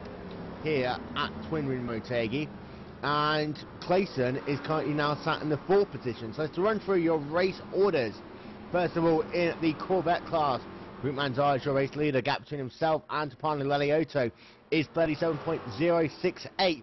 Jack Cedric in 3rd, Gianna Motegi in 4th, Jurfai in 5th, Simon Guyman in 6th, Terry Dalberg in 7th, Christian Nielsen in 8th. As you've got there, Vedov. Eric Vedov is off track, so Clayson can retake that 3rd position. So Eric Vedov there, after getting himself up into the 3rd spot, just went completely sideways there through the S's and spinning the car around, getting it back on track. And he has lost not only that position to Russell Clayson, but it's fallen about 4 seconds behind as well. So, redemption in some ways there for Clayson in the number 22 machine. As I was saying there, Dave Guyman is currently sat in 9th in the GT1 class, with Chris Partridge in 10th. Arthur Kirk Paulson is just got himself around Chris Partridge for 11th. For the 10th position, Chris Partridge is now in 11th. In your GT field, you have got yourself Yoni Backman, your race leader, Yoni Hagner in 2nd, Russell Clayson. Move him back up into the 3rd position with Eric Vedov in 4th, Mark Bird in 5th, Roderick Cronin in 6th, Robert Burton in 7th. William Pioneer is out of the race, would be classified in 8th, but didn't complete half race distance, as is Oscar Hardwick, who's officially classified 9th, but again, without points.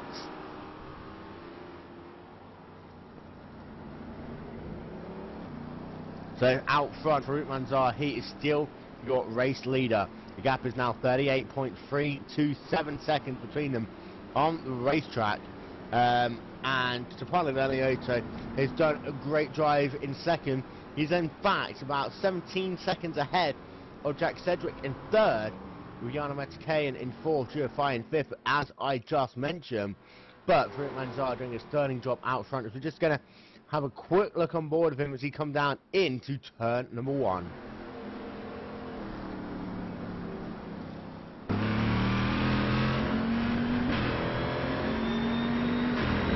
And in fact, Eric Vedov again has himself a 2nd off, so perhaps he's just flat-footed his tyres just a little bit too much.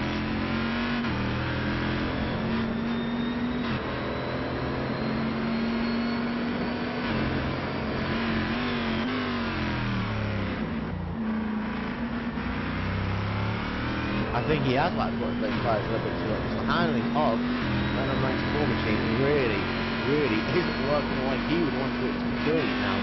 So he is dropped back considerably from Russell Clayson. Again, he's still got himself a nice position from Mark Bird, who's currently sat in 5th. So he doesn't really need to worry about that unless he makes himself too many more trips to the gravel track. But with just over 6 minutes left to go, Vedov is pretty much now relegated into the 4th position.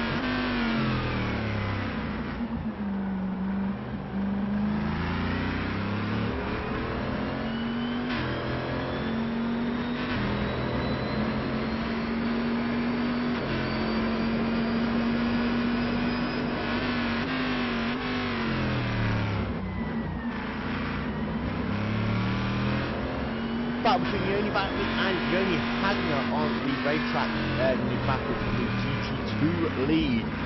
Yoni Hagner's last lap 1 minute 51.706, Yoni Backman 1 minute 51.610. Those of you who want to have a little bit clearer, Yoni Backman was pretty much a 10-1-second faster. And if you want to be really precise, it was 94 1,000ths of a second faster, but Backman really is just in cruise control mode out front now in that number 46 machine, and he is about 15 seconds now ahead of Yoni Hagner, and that'll be a great drive there for Yoni Backman in the 46 machine. The guy who normally does camera work behind the scenes, who you never see, is on track for once today, but he, remember, he's been driving the Corvettes more in this Torque Peak Racing Touring Car Champion. At some point I'm going to stop saying that. The Torque Peak Racing Summer Super Cup, he's been driving the Corvettes more often This is his first time really in the Ford GT. As he's got ourselves less than 5 minutes to go now. And for Yoni Bachmann, as I say, he loves these Ford GTs. He's driven the Corvettes in the Summer Super Cup, but this is where he really finds his home, is in that Ford GT. And out front here today, pretty much been faultless from Yoni Bachmann in that number 46 machine. Special mention has to go to Mark Bird, who has struggled on with that number 10 machine after a difficult start to his race. He was riding at the start of this race in the first position after qualifying fastest of all the GT2 drivers, lost that position to Yoni Hagner at the start of this race, then lost it to Yoni Bachmann, and then a huge moment for him there, dropped him way back through the field, but he's been able to collect his thoughts, collect his driving back together. That number 10 machine is currently sat in the 5th position.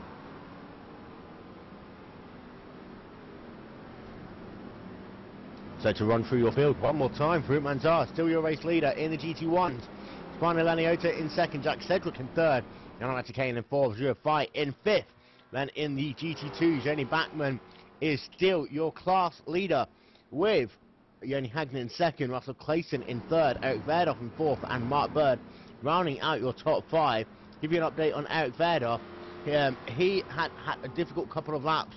His lap times have slowed down now to a 1 minute 53.8 last time by. I see that ahead of him. That is Yanamata Kane just getting off track ahead of him just a little bit, but managing to put it back on without further incident. Eric Verdoff, he's really dropped off since that moment when he went off track against Clayson. Really has flat spotted those tyres there and put him out of contention to even try and think about making a charge back to Clayson in that battle for 3rd.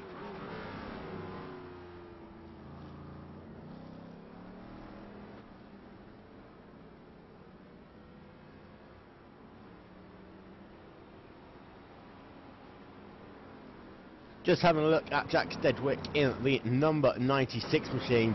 Again, we haven't talked about Sedgwick too much. We haven't talked about the drive he has had, which is doing truly phenomenal in that number 96 machine. His fastest lap has been a 1 minute 47.007 today. About, you know, not the fastest lap by any means. There's been drivers going almost about a second faster than him. But the consistency has been what's been key for Sedgwick.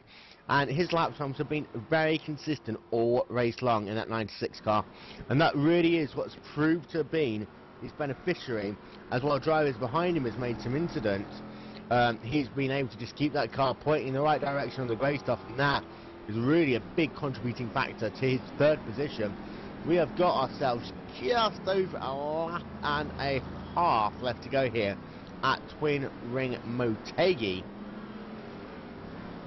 I see that Yoni Hagner just trying to get himself, I would say, around some traffic. I'm just trying to see who that is. That's Arthur Kirk Paulson, the 3 machine. So I think it'd be the other way around. But Arthur Kirk Paulson just getting himself, past Yoni Hagner. Hagner was just thinking about being a bit racing, trying to go back past him again there.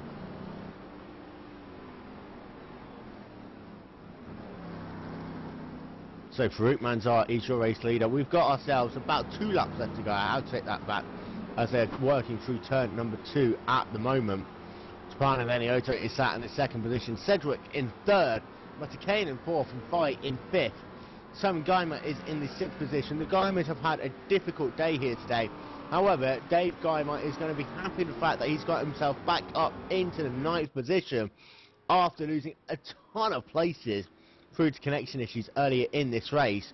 Simon Geimer has managed to make his way up from 10th into the 6th position. So, net, I'm guessing they have gained some positions from qualifying as a team. So they will be happy with that. Terry Dalberg is sat in 7th position. Christian Nielsen is sat in 8th. We saw the battles those 2 drivers had a little bit early on. To say, having a look back through the field once more, Robert Burton, the 05 machine, somehow is still managing to do some fairly competitive lap times in that 05 GT2 machine, as we saw the huge impact he had earlier on. And that car really must have some form of damage to it, because it does look down the straightaways like it is impossible to handle. but somehow Burton is just managing to keep pointing kind of in the right direction of the corners, which is always a bit when you make the most time up. Sideways at the moment as we look at him, but he's doing a good job at the moment. Meanwhile, Farouk Manzar is on the final lap here at Twin Ring Motegi, making his way through the S's for the final time.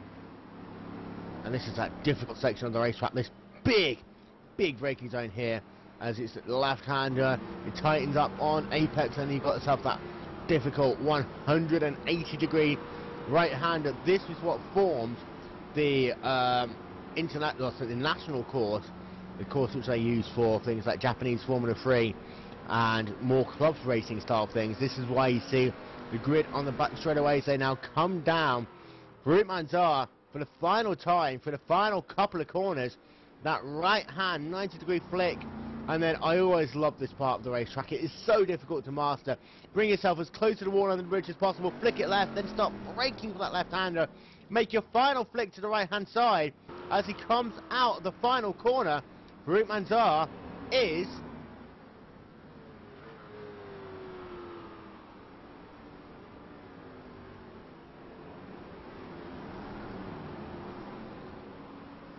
won himself round number 6 of the Torque Racing Summer Super Cup, and decides to plant it in the wall. I love that how Farouk Manzar just decides to do that. We're having a look now at Joni Backman. He is coming past the start-finish line. He is going to win the GT2 division there, and he is doing the more traditional wiggles there. Joni Backman takes victory in the GT2 class from Joni Hagner in second position. So yeah, a great drive there by Farouk Manzar, a great drive also by Joni Backman, and I believe he is waiting now for his Glacier Racing teammate, and they're going to do that whole formation thing that they've done so many times, the Glacier Racing guys.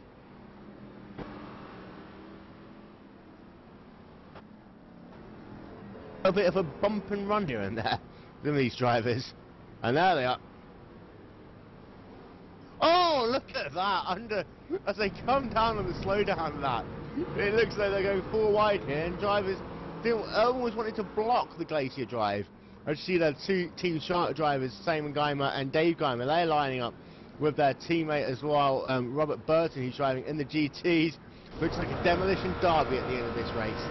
So, I believe we've got ourselves pretty much most of the field now past the top finish line. Just waiting for Eric Vedder to come past, Purify Mark Bird as well. Mark Bird comes across the finish line. So I believe that is everyone now who has officially completed the race. So we're going to run through our race order, starting in the Corvette. So in the Corvette C6R GT1 class, Farouk Manzar, your race winner there. The gap between himself and Tapano Laniotto, 44.3 seconds. And Jack Sedgwick in third, and John Kane in fourth. Surefire in 5th, Simon Geimer in 6th, Taylor Dalberg in 7th, Christian Nielsen in 8th, Dave Geimer in 9th, Arthur Kirk Poulton in 10th, Chris Partridge in 11th, and pending any penalties by race control, all these drivers will score points because they did complete over half distance. Now, in the Ford GT, the GT2 class, Joni Backman is your race winner, captain himself and Joni Hagner. About 23 seconds, I believe, across the line. I'm sure that's going to be something different on your screen in a sec, though. Russell Clayson is in 3rd, Eric Verdoff in 4th, Mark Bird in 5th, and then in the 6th position we have ourselves Roderick Cronin, 7th Robert Burton, and then William Pioneer and Oscar Hardwick did not finish this race. So we're just waiting for a couple of moments to bring some friends down to talk with.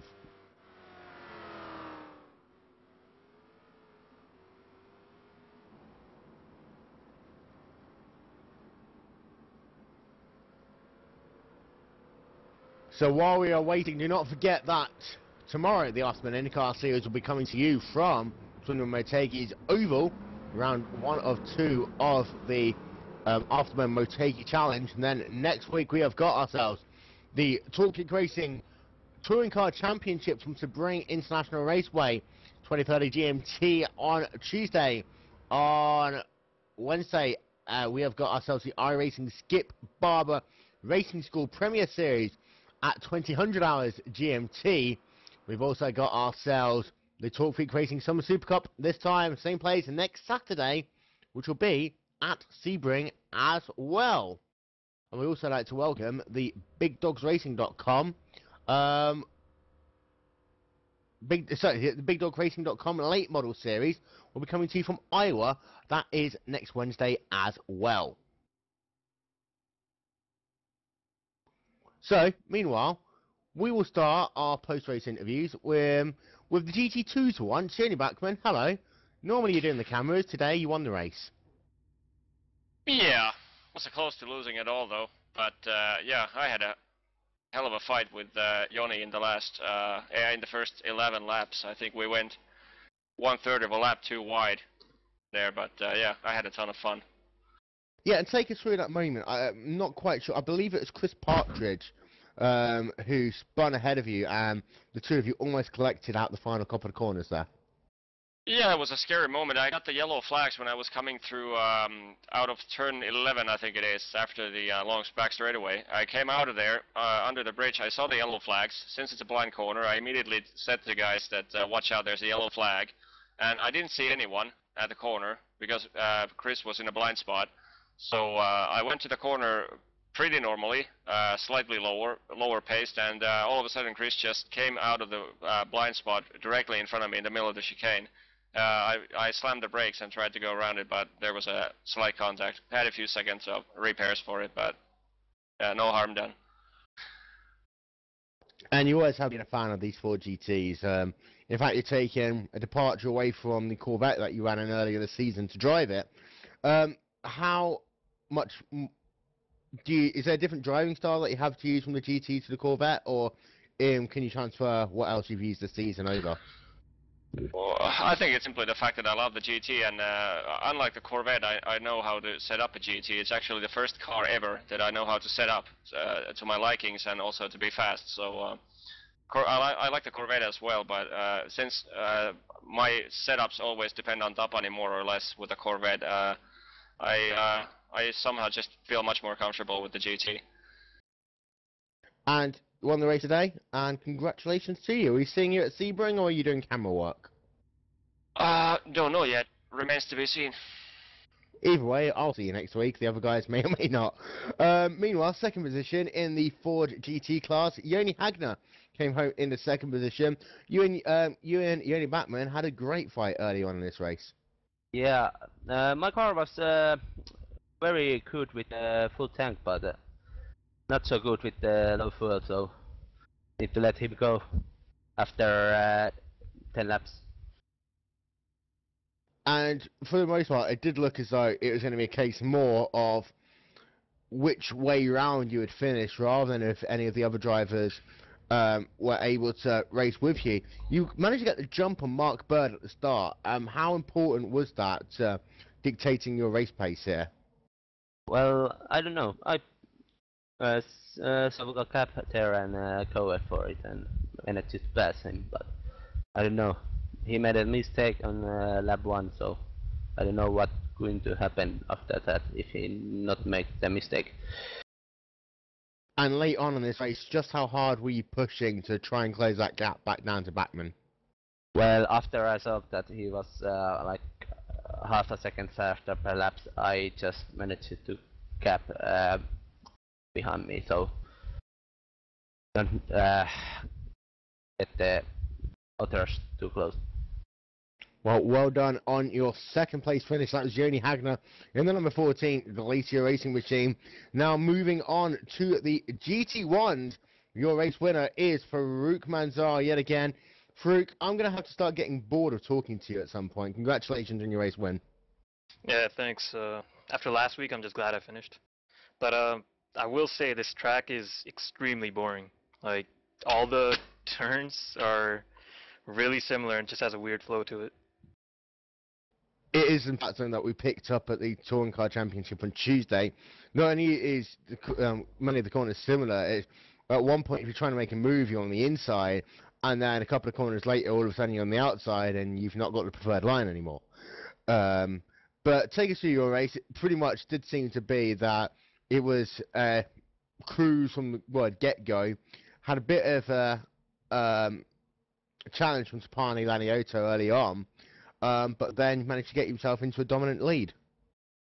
Yeah, mainly I was just trying to look after the tires, because early on in practice I found out I could run 45s, low 45s, mid 45s, but then I would just overheat the tires and start going into the 47s. So after I got a gap to Tapani, I just backed it off a bit and just tried to maintain a lead. And what that win does is obviously just extends your lead in the GT1 Championship. After Spargate last week, that really has to be a nice way to bounce back coming into the second half of the season. Yeah, I'm just trying to put Spa behind me though.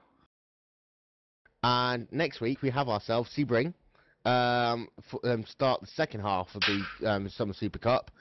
How do you think you're going to be faring at Sebring next week? I guess we just gotta see. Sebring is one of my favorite tracks, right up there with Road Atlanta. And well done on your race victory in the GT1 class. We will see you hopefully next week. Meanwhile, in the second position is Tapani Lanioto in the Glacier Racing Machine. Tapani, congratulations on your second place finish. Was there anything else you could have done to become a little bit closer to Farouk? Well, not really. The car wasn't too good. There was a lot of mid-corner push.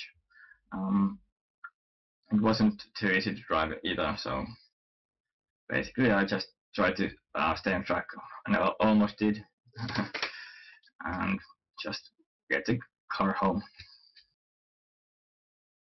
And whilst you did fall back behind from Farouk Manzar, you had a nice comfortable gap to Jack Sedgwick in third.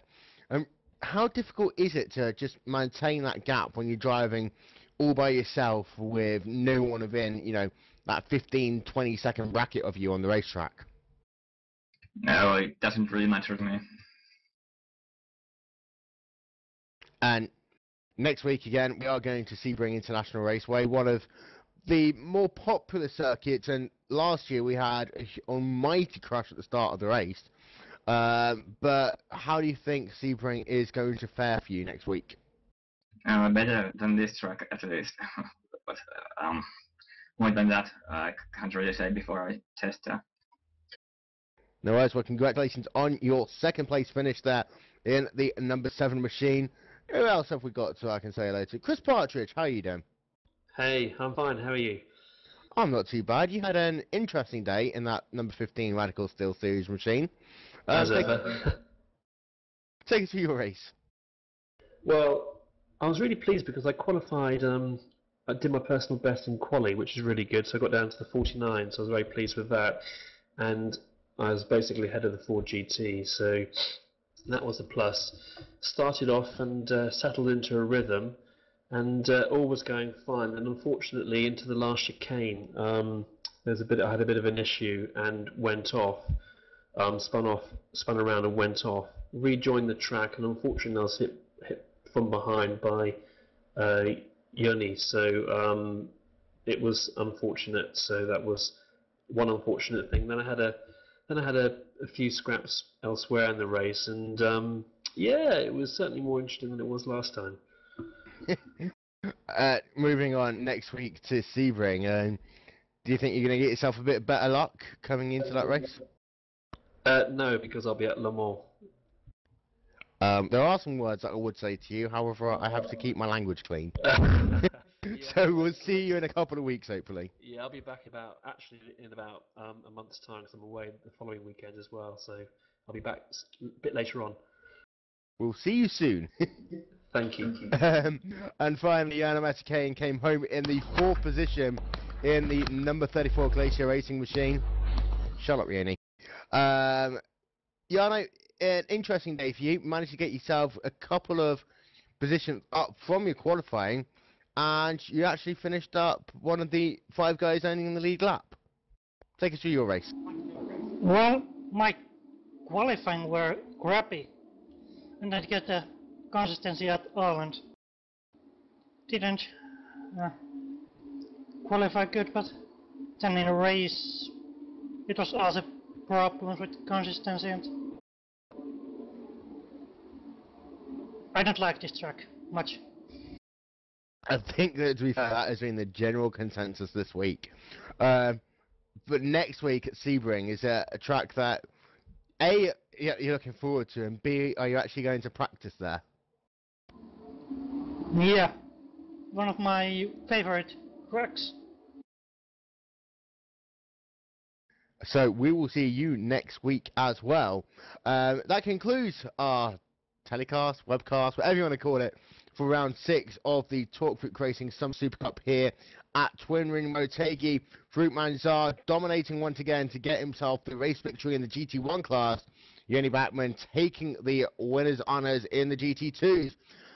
The TalkFruit Racing Summer Super Cup will be back next Saturday at Sebring International Raceway. One of the more favourite tracks by many of the drivers in the series. It is not only a good track for the drivers, but also for the spectators.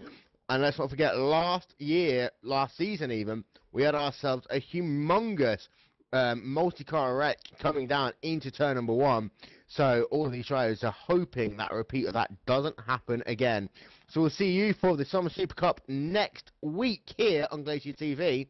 For myself, Will Vincent, good night.